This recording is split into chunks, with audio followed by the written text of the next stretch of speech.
सदन के अंदर जीतन राम मांझी की बेइज्जती कर नीतीश कुमार बुरी तरीके से घिर गए हैं। नीतीश कुमार ने सोचा कि जीतन राम मांझी की बेइज्जती कर देते हैं। जिस तरीके से तमाम नेताओं को हमने सुनाया है सदन के अंदर ही, जीतन राम मांझी को उस तरीके से सुना देते हैं, कुछ नहीं होगा। लेकिन जीतन राम मांझी का मामला तूल पकड़ लिया है। नीतीश कुमार ने सदन के अंदर विजय सिन्हा को भी बेइज्जत किया था। नीतीश कुमार ने सदन के अंदर तेजस्वी यादव को भी बेइज्जत किया था। लेकिन मामला इतना आगे नहीं बढ़ा जितना जीतन राम मांझी वाला मामला आगे बढ़ गया है, क्योंकि चुनाव है। और सबसे बड़ी बात है कि जीतन राम मांझी जिस समाज से आते हैं उस समाज को भाजपा को साधना भी था।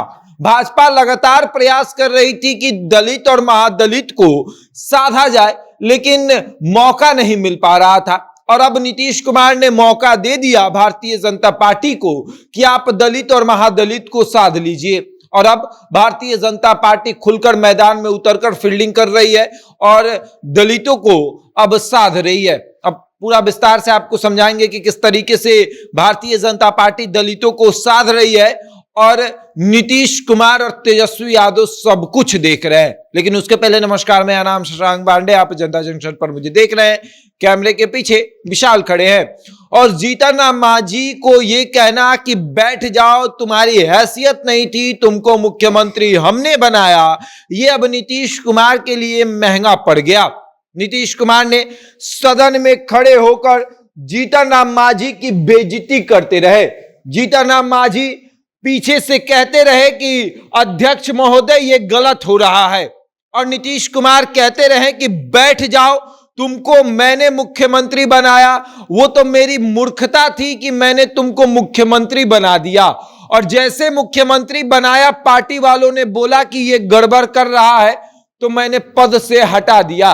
और अब जीतन राम मांझी के आत्मसम्मान को ठेस पहुंच चुका है। जीतन राम मांझी कह रहे हैं कि हमको जितना बोलना है बोल लीजिए, हम कुछ आपको नहीं बोलेंगे। लेकिन जीतन राम मांझी के पीछे नरेंद्र मोदी खड़े हो गए हैं।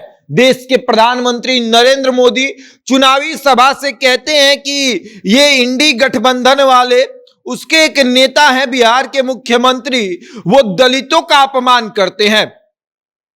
नरेंद्र मोदी सबसे पहले तो महिला पर नीतीश कुमार ने जो टिप्पणी की थी उसके बारे में भी बोलते हैं, और उसके बाद फिर उनको एक और मौका मिलता है कि अब नीतीश कुमार ने दलितों का अपमान कर दिया। तब नरेंद्र मोदी कहते हैं कि ये इंडी गठबंधन वाले, उसके एक नेता है जो दलितों और महिलाओं का अपमान करते हैं।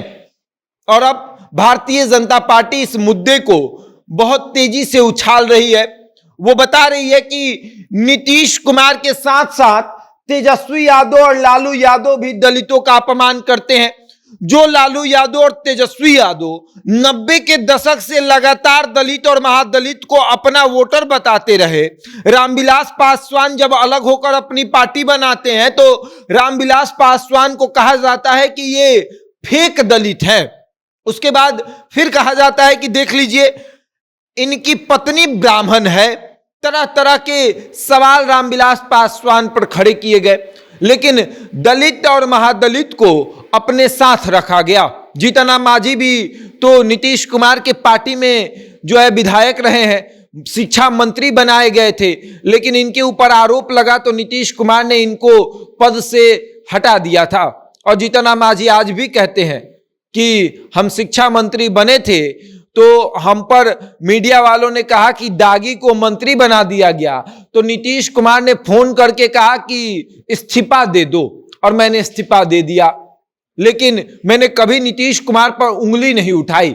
और अब सदन में जब जीतन राम मांझी की बेइज्जती नीतीश कुमार कर रहे हैं, तब सम्राट चौधरी पटना की सड़कों पर घूम घूम कर कह रहे हैं कि दलितों का अपमान नहीं सहेंगे, दलितों का अपमान बिल्कुल नहीं सहेंगे। और ये वही सम्राट चौधरी हैं जो कुछ समय पहले जीतन राम मांझी की पार्टी छोड़कर आते हैं भारतीय जनता पार्टी में, तो कहते हैं कि वो दलित थोड़ी हैं, वो दलित नहीं है, दलित तो हमारे साथ है। और आज जीतन राम मांझी के आत्मसम्मान को बचाने के लिए सम्राट चौधरी सड़क पर उतरे हुए हैं और बाबा साहब भीमराव अंबेडकर के मूर्ति के सामने खड़े होकर कह रहे हैं कि दलितों का अपमान हम नहीं सहेंगे। लेकिन नीतीश कुमार के इस रवैया से लालू यादव और तेजस्वी यादव भी परेशान है।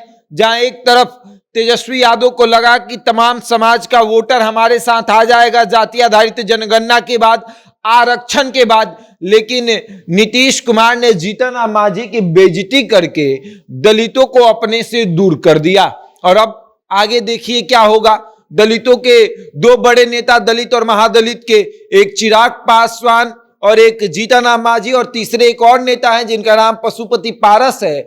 ये तीनों खेमा जो है वो भारतीय जनता पार्टी के साथ है। और अब देखने वाली बात यह है कि 2024 में दलित जो है और महादलित वो भारतीय जनता पार्टी को वोट करेगा या फिर नीतीश तेजस्वी को। अब आगे देखिए क्या होगा। बहरहाल इस खबर में इतना ही, बने रहिए हमारे साथ और देखते रहे जनता जंक्शन।